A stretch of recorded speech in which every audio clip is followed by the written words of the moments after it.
नमस्कार दोस्तों, नंदन academy YouTube channel पे आपका स्वागत है। दोस्तों जैसा कि आप जानते हैं कि इस चैनल पर यूपी ट्रिपल एससी पीईटी के लिए क्लासेस चल रही हैं दोस्तों। इसके पहले आप लोग का स्टैटिक जीके इस चैनल पे पूरी क्लासेस खत्म हो चुकी हैं। जो प्लेलिस्ट पड़ा हुआ है आप उस प्लेलिस्ट को देख सकते हैं दोस्तों।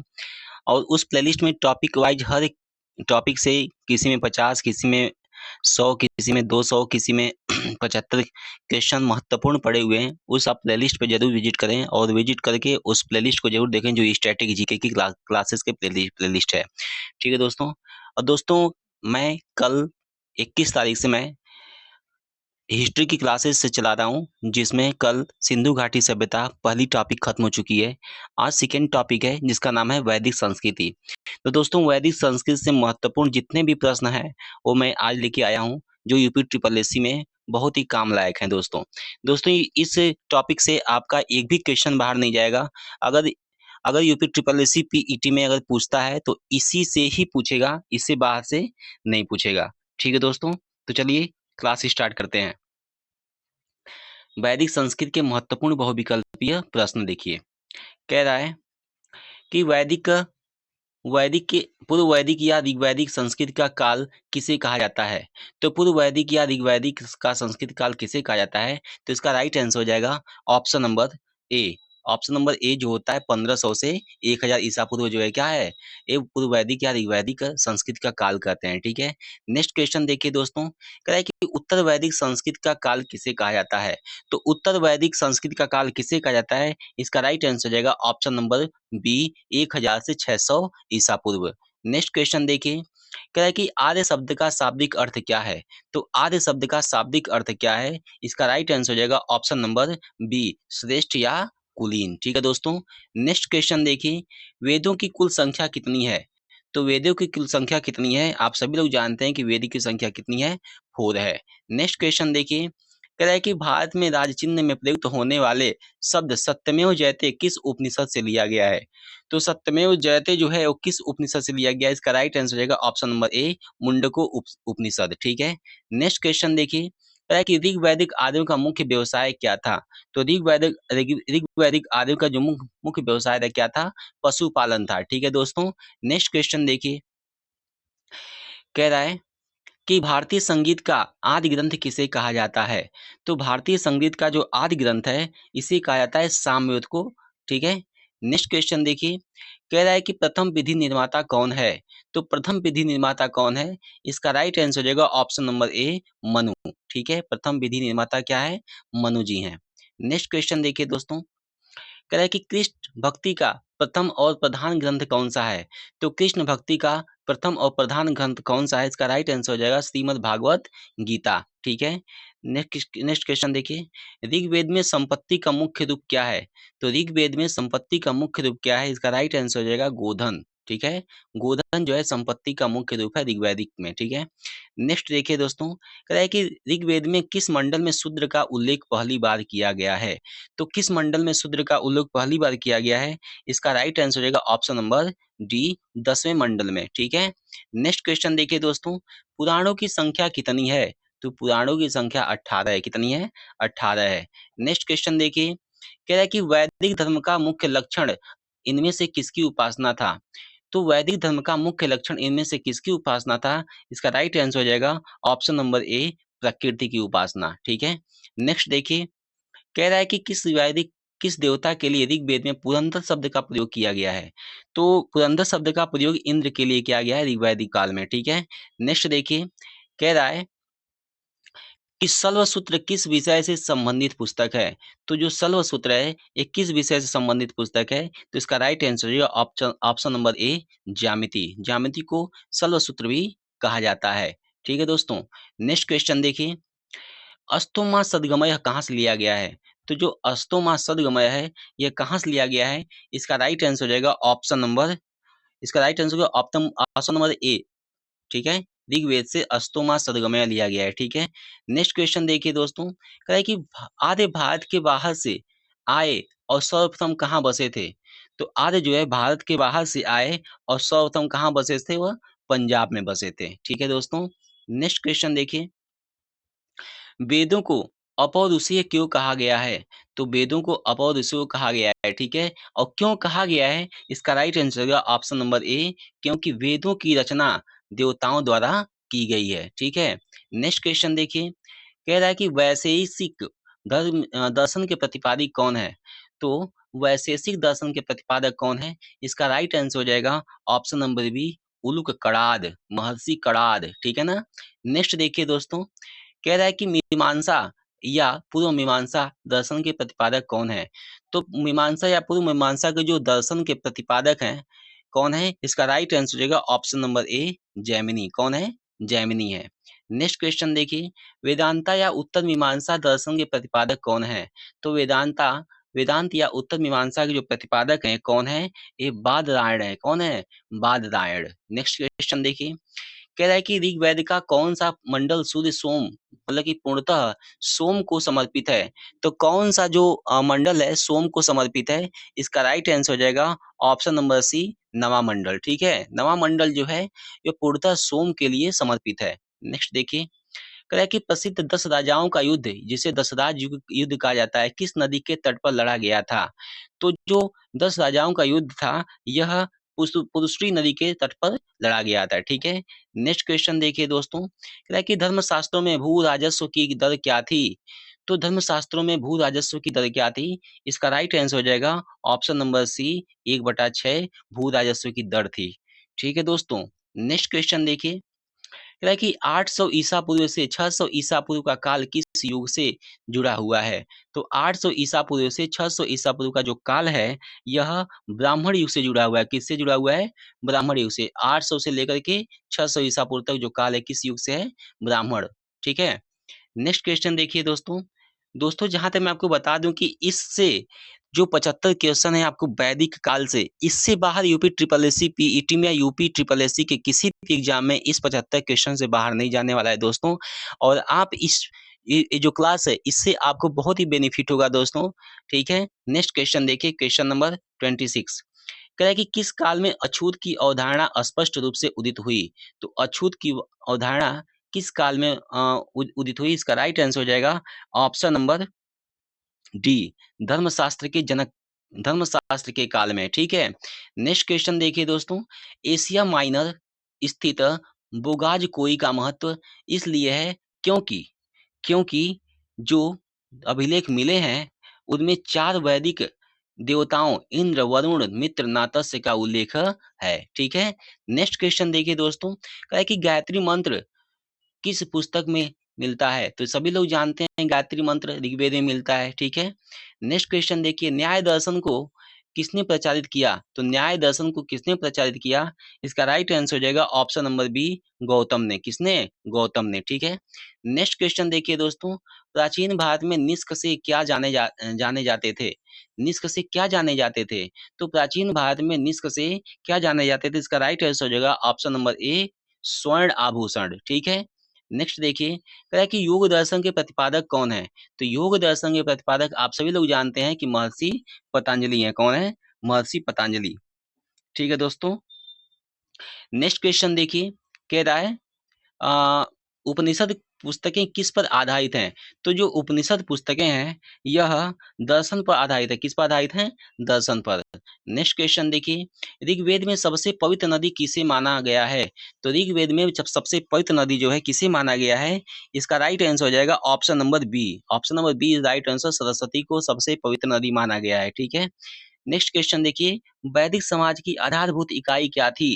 तो वैदिक समाज में आधारभूत इकाई जो थी क्या थी? कुल या कुटुंब। कुल या कुटुंब को आधारभूत इकाई माना गया है, ठीक है दोस्तों? नेक्स्ट क्वेश्चन देखिए दोस्तों, कह रहा है कि ऋग वैदिक काल में उस सबसे प्रधान देवता की पहचान करें जिसकी स्तुति में 250 सूक्तों की रचना की गई है। तो ऋग्वैदिक काल के उस सबसे प्रधान देवता कौन है जिसकी जिसके लिए 250 सूक्त की रचना की गई? इसका राइट आंसर हो जाएगा ऑप्शन नंबर ए, इंद्र के लिए, ठीक है दोस्तों? इंद्र के लिए जो है 250 सूक्त की रचना की गई है। नेक्स्ट क्वेश्चन देखिए दोस्तों, कह रहा है कि किस वेद में सभा को नरिष्ठ अर्थात सामूहिक वाद विवाद या अनुल्लंघनीय कहा गया है? ठीक है, तो इसका राइट आंसर हो जाएगा ऑप्शन नंबर डी, अथर्ववेद में, ठीक है? नेक्स्ट क्वेश्चन देखिए, कह रहा है कि किस रचना में नारी को सूरा और पांसा के साथ 3 प्रमुख बुराइयों में शामिल किया गया है? तो नारी को सूरा और पांसा के साथ 3 बुराइयों में शामिल किस रचना में किया गया है? तो इसका राइट आंसर हो जाएगा ऑप्शन नंबर ए, मैत्रेयणी संहिता। ठीक है दोस्तों।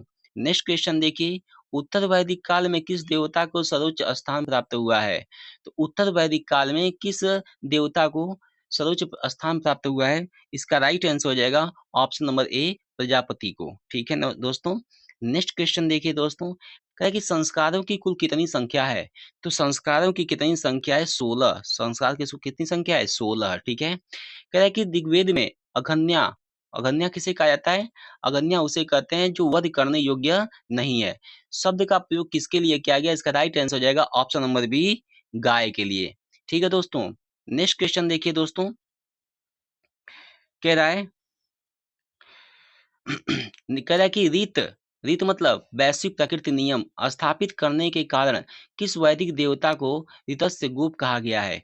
तो किस वैदिक देवता को ऋतस्य गोप कहा गया है? इसे कहा गया है वरुण को। ठीक है। नेक्स्ट क्वेश्चन देखिए, कह रहा है कि निम्नलिखित में से कौन मूलतः जल या समुद्र का देवता नहीं था? तो मूलतः जल या समुद्र का देवता कौन नहीं था? इसका राइट आंसर हो जाएगा वरुण। कौन था? वरुण। ठीक है।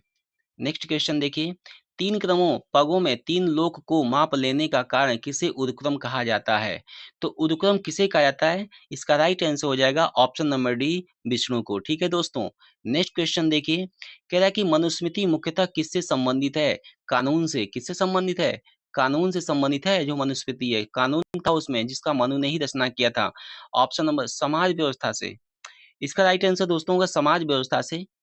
ठीक है दोस्तों, समाज व्यवस्था से था मनुस्मृति। ठीक है दोस्तों, लेकिन कानून से होना चाहिए। चलिए, ठीक है। नेक्स्ट क्वेश्चन देखिए, समाज इसका जो है समाज व्यवस्था से ही होगा। ठीक है, समाज में कैसी व्यवस्था होनी चाहिए, कैसे कैसे लोग हैं, ये मनुस्मृति। ठीक है। नेक्स्ट देखिए क्वेश्चन, कह रहा है कि गायत्री मंत्र की रचना किसने की थी? तो गायत्री मंत्र की रचना किसने की थी? इसका राइट आंसर हो जाएगा ऑप्शन नंबर बी, विश्वामित्र ने की थी। ठीक है दोस्तों, इसका राइट आंसर क्या हो जाएगा? ऑप्शन नंबर बी हो जाएगा, विश्वामित्र ने की थी। नेक्स्ट क्वेश्चन देखिए, कहता है कि अवेस्ता और ऋग्वेद में समानता है। अवेस्ता किस क्षेत्र से संबंधित है? तो जो अवेस्ता है यह ईरान से संबंधित है। किससे संबंधित है? ईरान से। ठीक है। नेक्स्ट क्वेश्चन देखिए दोस्तों, ऋग्वेद में निम्नलिखित में से किन नदियों का उल्लेख अफगानिस्तान के साथ आर्यों के संबंध का सूचक है? तो इसका राइट आंसर हो जाएगा option number C. Option number C right answer, कुरुमु नदी या कुभा नदी। नेक्स्ट क्वेश्चन देखिए, आर्यों के आर्कटिक होम का सिद्धांत का पक्ष किसने लिया था? तो आर्यों के आर्कटिक होम का सिद्धांत का पक्ष किसने लिया था? इसका राइट आंसर हो जाएगा बीजी तिलक ने। किसने लिया था? बीजी तिलक ने। ठीक है। नेक्स्ट क्वेश्चन देखिए, ऋग्वेद में कितने सूक्त हैं? तो 1028 सूक्त हैं। ऋग्वेद में कितने सूत्र हैं? 1028 सूत्र हैं। ठीक है दोस्तों। नेक्स्ट क्वेश्चन देखिए, पूर्व वैदिक आर्यों का धर्म मुख्यतः क्या था? तो पूर्व वैदिक आर्यों का जो मुख्यतः धर्म था वह क्या था? इसका राइट आंसर हो जाएगा प्रकृति पूजा और यज्ञ। ठीक है। तो दोस्तों ये जो क्वेश्चन है दोस्तों बहुत ही महत्वपूर्ण है। इससे बाहर आपके एग्जाम्स में क्वेश्चन नहीं जाएंगे। ये सेकेंड टॉपिक है वैदिक काल। ठीक है दोस्तों। देखिए, पतंजलि कौन था? तो पतंजलि कौन था? इसका राइट आंसर हो जाएगा ऑप्शन नंबर बी, पाणिनि की संस्कृत व्याकरण अष्टाध्यायी का एक टीकाकार थे। कौन? महर्षि पतंजलि। ठीक है दोस्तों। नेक्स्ट क्वेश्चन देखिए, कह रहा है कि शतपथ ब्राह्मण से संबंधित राजा विदेह माधव से संबंधित ऋषि कौन थे? तो राजा विदेह माधव से जो संबंधित ऋषि थे, इनका नाम क्या था? इनका नाम था ऋषि गौतम राहुगढ़। क्या नाम था? Rishi Gautam Rahugarh. Option number D is right answer. Next question देखिए दोस्तों, कह रहा है कि ऋग्वेद में निम्नलिखित में से किस देवता की स्तुति में सबसे अधिक छंद इंद्र के बाद है? तो इंद्र के बाद ऋग्वेद में सबसे अधिक छंद किसके लिए है? इसका राइट आंसर हो जाएगा ऑप्शन नंबर ए। ठीक है, अग्नि के लिए। नेक्स्ट क्वेश्चन देखिए दोस्तों, कह रहा है कि ऋग्वेद में उल्लिखित यव शब्द की किस कृषि उत्पाद के लिए प्रयुक्त किया गया है? तो जो यव है जौ के लिए। ठीक है, तत्सम और तद्भव समझ जाइए क्योंकि उस समय संस्कृत था। ठीक है, तो जौ और यव दोनों एक ही थे। 54 का क्या हो जाएगा? ए हो जाएगा। नेक्स्ट क्वेश्चन देखिए दोस्तों, ब्रह्मवादिनी कौन थी जिन्होंने कुछ वेद मंत्रों की रचना की थी? तो जो ब्रह्मवादिनी थी यह कौन थी? इसका राइट आंसर हो जाएगा लोपामुद्रा थी। क्या थी? लोपामुद्रा थी जिन्होंने कुछ वेद मंत्रों की रचना की थी। नेक्स्ट क्वेश्चन देखिए दोस्तों, कह रहा है कि ऋग्वैदिक काल में निष्क किस अंग का आभूषण था? तो ऋग्वैदिक काल में जो निष्क था यह गले का गले अंग का आभूषण था, ठीक है। नेक्स्ट देखिए, ऋग्वैदिक काल में जनता मुख्य रूप से किसमें विश्वास करती थी? तो ऋग्वैदिक काल में जो जनता थी ये किसमें विश्वास करती थी? इसका राइट आंसर हो जाएगा ऑप्शन नंबर डी, बलि एवं कर्मकांड, बलि एवं कर्मकांड में। नेक्स्ट क्वेश्चन देखिए, गोत्र व्यवस्था प्रचलन में कब आई? तो जो गोत्र व्यवस्था है कब प्रचलन हुआ इसका? इसका राइट आंसर हो जाएगा उत्तर वैदिक काल में, ठीक है। नेक्स्ट क्वेश्चन देखिए, अनुलोम विवाह का अर्थ क्या होता है? तो अनुलोम विवाह का अर्थ क्या होता है? इसका ऑप्शन नंबर राइट ये हो जाएगा, उच्च वर्ण का पुरुष निम्न वर्ण की नारी के साथ विवाह करता था, तो अनुलोम विवाह का अर्थ होता है, ठीक है। नेक्स्ट क्वेश्चन देखिए, क्वेश्चन नंबर 60, कह रहा है कि प्रतिलोम विवाह तब माना जाता था जब उच्च वर्ण की नारी निम्न वर्ण के पुरुष से शादी करती थी, उसे प्रतिलोम विवाह कहा जाता था, ठीक है। नेक्स्ट क्वेश्चन देखिए दोस्तों, वैदिक युग में यौ किसे कहा जाता था? ऋग्वैदिक काल में यौ तो जौ कहा जाता था, वैदिक काल में यौ को क्या कहा जाता था? तो इसका राइट आंसर हो जाएगा ऑप्शन नंबर बी, जौ को, इसमें भी जौ को, ठीक है। नेक्स्ट क्वेश्चन देखिए दोस्तों, व्रीहि शब्द किसके लिए प्रयुक्त हुआ है? तो जो व्रीहि शब्द है यह किसके लिए प्रयुक्त हुआ है? गेहूं के लिए, ठीक है। नेक्स्ट क्वेश्चन देखिए, अथर्व का अर्थ क्या है? तो अथर्व का अर्थ क्या है? इसका राइट आंसर हो जाएगा ऑप्शन नंबर ए, पवित्र जादू, ठीक है, पवित्र जादू है। नेक्स्ट देखिए, प्राचीनतम व्याकरण अष्टाध्यायी के रचनाकार कौन है? तो इसका राइट आंसर हो जाएगा ऑप्शन नंबर डी, पाणिनि जी है, ठीक है। नेक्स्ट क्वेश्चन देखिए, निम्न में से कौन सी स्मृति प्राचीनतम है? तो कौन सी स्मृति सबसे प्राचीनतम है? इसका राइट आंसर हो जाएगा ऑप्शन नंबर ए, मनुस्मृति, ठीक है। कह रहा है कि आदि काव्य की संज्ञा किसने दी है? तो आदि काव्य की जो संज्ञा है किसने दी है? इसका राइट आंसर हो जाएगा रामायण। किसे दी जाती है? आदि काव्य की संज्ञा है कौन? रामायण, ठीक है। नेक्स्ट क्वेश्चन देखिए, कह रहा है कि प्राचीनतम पुराण कौन सा है? तो प्राचीनतम पुराण कौन सा है? मत्स्य पुराण है क्या? हाँ, मत्स्य पुराण क्या है? प्राचीनतम पुराण है। इसका राइट आंसर हो जाएगा ऑप्शन नंबर ए, मत्स्य पुराण है, ठीक है। नेक्स्ट क्वेश्चन देखिए, ऋग्वेद में सबसे बाद में जोड़ा गया मंडल कौन सा है? तो बाद में सबसे जोड़ा गया मंडल जो ऋग्वेद में है उसका राइट आंसर क्या हो जाएगा? ऑप्शन नंबर ए, पहला और 10वां मंडल जो है बाद में जोड़ा गया मंडल है। नेक्स्ट क्वेश्चन देखिए, उत्तर वैदिक काल के वेद पूरी विरोधी ब्राह्मण विरोधी, उत्तर वैदिक काल के वेद विरोधी ब्राह्मण विरोधी धार्मिक अध्यापकों को किस नाम से जाना जाता था? तो इसका राइट आंसर हो जाएगा ऑप्शन नंबर बी, समर, ठीक है। नेक्स्ट क्वेश्चन देखिए दोस्तों, वैदिक गणित का महत्वपूर्ण अंग कौन सा है? तो वैदिक गणित का महत्वपूर्ण अंग कौन सा है? इसका राइट आंसर हो जाएगा ऑप्शन नंबर सी, सल्वसूत्र, ठीक है। नेक्स्ट क्वेश्चन देखिए दोस्तों, उत्तर वैदिक काल में लिखे गए ग्रंथों का सही क्रम कौन सा है? तो उत्तर वैदिक काल में लिखे गए ग्रंथों का जो सही क्रम है कौन सा है? इसका राइट आंसर हो जाएगा ऑप्शन नंबर ए, वेद, ब्राह्मण, आरण्यक और उपनिषद, ठीक है। नेक्स्ट क्वेश्चन देखिए दोस्तों, उपनिषदों की कुल कितनी संख्या है? तो उपनिषद की संख्या कितनी है? इसका राइट आंसर हो जाएगा option number A, option number B, 108, 108 Upanishad है, ठीक है दोस्तों। नेक्स्ट क्वेश्चन देखिए दोस्तों, कह रहा है कि ऋग्वेद में किस नदी को नदीतमा नदियों में कहा गया है? नदियों में श्रेष्ठ मतलब नदीतमा कहा गया है, तो इसका राइट आंसर क्या हो जाएगा? ऑप्शन नंबर बी, सरस्वती को सबसे मतलब कि सर्वश्रेष्ठ नदी माना गया है, ठीक है। नेक्स्ट क्वेश्चन देखिए दोस्तों, कह रहा है कि आर्य शब्द इंगित करता है, आर्य शब्द किसे इंगित करता है? इसका राइट आंसर हो जाएगा श्रेष्ठ वंश को, किसे? श्रेष्ठ वंश को, ठीक है दोस्तों। तो दोस्तों आपके 75 क्वेश्चन कंप्लीट हुए दोस्तों, जो बहुत ही महत्वपूर्ण थे यूपी ट्रिपल एससी पीईटी के लिए। तो दोस्तों इतिहास के इस क्रम में हम कल नेक्स्ट टॉपिक के 50 या 75 या 100 क्वेश्चन लेके आएंगे जो आपके लिए बहुत ही महत्वपूर्ण होंगे दोस्तों, ठीक है। दोस्तों इसके पहले कल मैंने सिंधु घाटी सभ्यता के 50 महत्वपूर्ण प्रश्न कराए थे जो यूपी ट्रिपल एससी पेट से ही संबंधित थे दोस्तों, ठीक है। तो दोस्तों अगर आपको वीडियो अच्छी लगी हो तो लाइक शेयर और सब्सक्राइब जरूर कर लें, बेल आइकन को ऑन कर लें